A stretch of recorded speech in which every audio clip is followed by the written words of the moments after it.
Você é de que cidade? Sou natural de Abaeté, Minas Gerais, né? Fica mais ou menos uns 500 quilômetros daqui. E lá eu vivi por 17 anos. Depois tive a oportunidade de vir para cá, para Brodowski. Como é que é essa cidade grande? Cidade Não, pequena? é bem interiorzão mesmo. É do tamanho de Brodowski, mas como não tem nenhuma cidade grande igual Ribeirão por perto, ela paralisou no tempo. Então é bem interiorzão mesmo. Se quer entendi. Por exemplo, Brodowski ainda tem aqui Ribeirão Preto. que ajudou a desenvolver. Lá não. Não. A cidade mais grande, assim, uma cidade mais desenvolvida mais perto, vai andar mais ou menos 250 quilômetros. É bem longe. Ou média de 150. E o que você fazia lá? Lá eu trabalhava numa oficina de funilaria, né? Até o tempo de eu vir para cá. Eu trabalhei por 5 anos também. Aliás, meu primeiro serviço foi vendendo picolé na rua, né? E depois eu passei para essa oficina de funilaria, acabamento de carro, onde eu aprendi a trabalhar nessa parte de acabamento em carro. O teu pai fazia o quê? Meu pai era agricultor. E a sua mãe? A minha mãe faxineira. Você tem outros irmãos ou não? Tenho sim. Hoje nós éramos em 4, né? Aí um pouco tempo atrás, agora na época da pandemia, eu perdi um, por causa de um acidente de cavalo, trouxe um tumor, né, na cabeça dele e ele veio a falecer. Mais velho, então, mais novo? Era o segundo. Minha irmã é a mais velha e depois agora tem um terceiro que mora em Belo Horizonte e tem eu. Eu sou o mais novo dos irmãos. Hoje cada um tá para... A minha irmã mora lá em Abaeté e meu irmão mora em Belo Horizonte, né? Uhum. E eu aqui em Brodowski. Os teus pais ainda estão lá? Não, meu pai eu perdi ele com 9 anos. A minha mãe ainda é viva ainda, né? Mas meu pai eu perdi ele com 9 anos por causa de vícios, né? E ele veio a falecer. Você falou que a tua mãe era do lar? Isso, faxineira. E como é que foi? Você perde o teu pai cedo. Vocês, irmãos, assim, que tem que ajudar a sustentar a casa? Aí que tá. Porque quando eu perdi meu pai, como eu tinha 9 anos, e minha irmã mais velha, ela já era casada, ela que cuidou de nós, né? Uhum. Porque minha mãe tinha que trabalhar e ela tinha que sustentar a casa. Então, minha irmã que veio a cuidar da gente, dos mais novos, né? E de lá para cá eu cresci mais com a minha irmã do que com a minha mãe, né? Porque minha mãe trabalhava o dia inteiro. Tipo, foi uma segunda mãe ali. Isso, com certeza, foi uma segunda mãe. Até hoje eu tenho ela como uma segunda mãe. E como é que você vem parar em Brodowski? Você fala que você saiu de lá com 17 anos. Saí de lá com 17 anos. Na verdade, meu irmão veio para cá primeiro, né? Esse que faleceu? Não, o que mora em Belo Horizonte. E como eu era muito novo quando ele veio, eu não pude vir, minha mãe não quis deixar. E só que teve uma oportunidade de eu estar vindo quando eu tinha 17 anos. Foi onde eu resolvi a vir. Isso, a oportunidade, você fala por conta de trabalho, essas coisas tudo? Ou você tinha alguém aqui? Não, é meu tio Paulo Davi, né? Ele é irmão da minha mãe. E foi o Paulo é o pai do Israel. O pai do Israel, do Davi, da Giovana. Ele é irmão da minha mãe. Uhum. Então, foi uma oportunidade, assim, como se fosse, como podemos dizer, fugindo da aparência do mal, né? Porque como eu perdi meu pai muito cedo, então eu fui morando... a minha irmã ficou olhando a gente. Então, quando eu descobri o mundão, eu descobri bem de repente. Então, aconteceu algumas ocasiões assim que eu estava bem me afundando mesmo e eu decidi a sair fora disso e vi a oportunidade de estar vindo para Brodowski, né? Para ter uma vida diferente, ter umas companhias diferentes. Aí você chega aqui e já vem para a igreja ou não? Sim.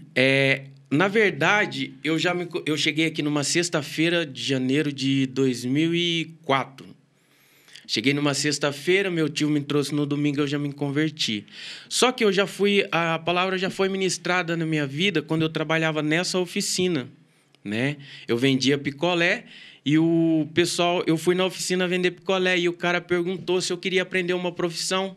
E eu falei que eu queria, né? E ele fez as contas lá e falou assim, você pode ganhar muito mais do que você ganha vendendo picolé e, além disso, só que aprender uma profissão. Beleza? Fechei com ele e fui. E nisso, depois que eu estava lá, eu percebi que só eu não era cristão ali no meio daquela oficina. O pessoal tudo já conhecia a palavra. Todos eles eram, ainda né? Ainda tem contato com eles. Você lembra o nome deles? Sim.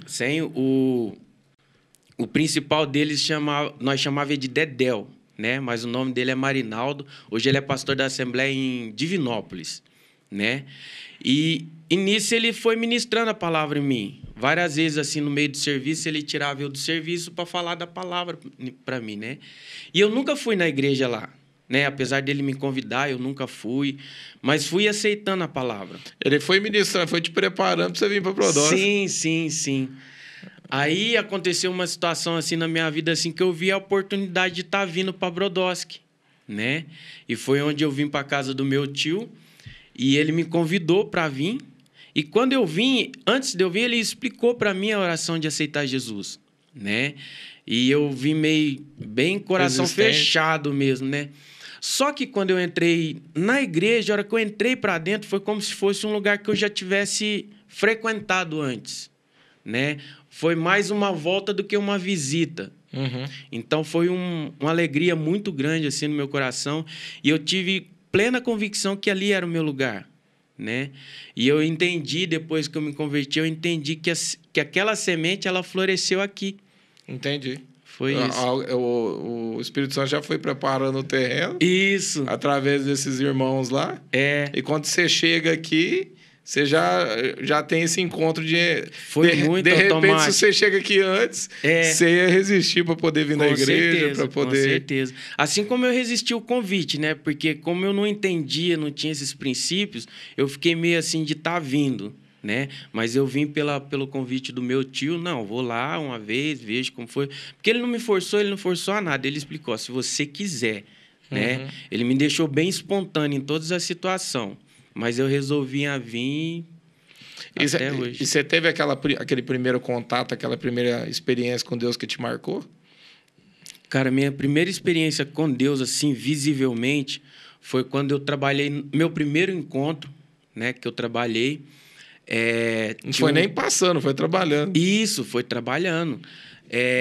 Foi num encontro e eu estava trabalhando no apoio e lá tinha um cadeirante. E eles falaram assim, ó, fica na cola dele. E eu ficava com ele para lá e para cá com esse cadeirante, né? Ele era paralítico, né? Desenganado já pelos médicos, já fazia muitos anos. E eu acho que no penúltimo dia, eu até lembro o Pilão, o Dida, o Pica-Pau, a turminha ali do encontro, da intercessão, eles tinham tido uma revelação que era para orar por ele, que era para ungir, né? E nisso colocaram ele deitado, né, com as costas para cima, ungiram a lombar dele, oraram e ali a intercessão desceu em peso em cima dele, né?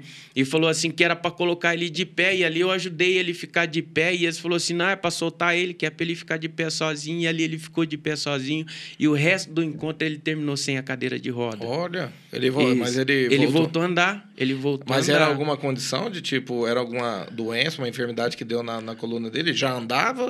Não, foi alguma condição de doença. De doença que deixou ele cadeirante. Isso, que deixou ele cadeirante. E aí orou e Deus curou ele ali. Orou ele, Deus curou ele ali. Foi a primeira experiência assim que eu vi de Deus mesmo, que me impactou. E eu falei assim, cara, eu quero cada dia mais esse Deus na minha vida, né?